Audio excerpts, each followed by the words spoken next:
Okay, so here's the configuration page. Let me get a little glare off this screen. As you can see, it's just an IP address. Port 8080 is how you get into this thing.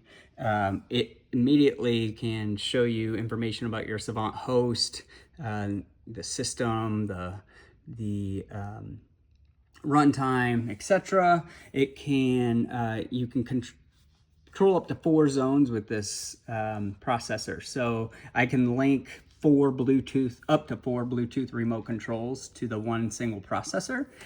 Once the remote control is linked, it reads back its battery life, volume level of the current zone it's in, and then also any active service that's happening.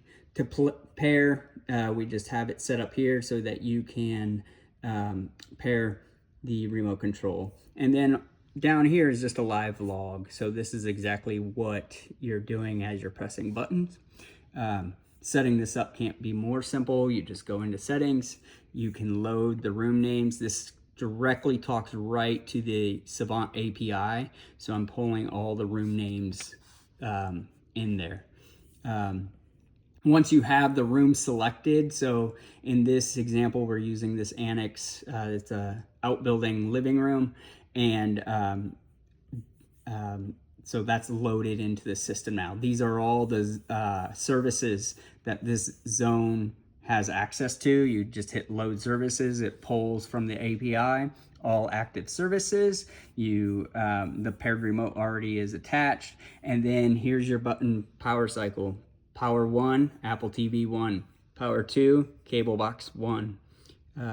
Power 3, Apple TV 2, and then Cable 2 for Power 4. So in this house, they wanted both their Apple TVs and their cable boxes controlled.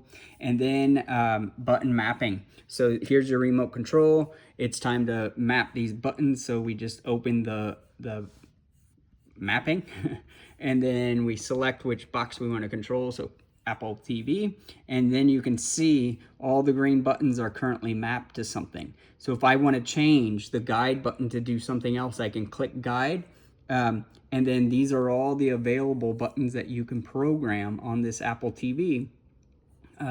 So if I want guide to do play instead of menu, I would just select play. I'm going to hit menu again and then hit done. So this is the remote control. This is how this one's going to connect, and then you just have to hit save and apply. You can also print the guide. So what we do is live map the guide to what we actually program. So as soon as you make any changes, you can print this guide, and it will. It basically is a guide for the cable box. It's a guide, and it tells you exactly what each button does. So you can print this guide off and hand it right to the homeowner. You just hit save and apply. The Pi that it's talking to will reboot in 10 seconds and your remote control will work.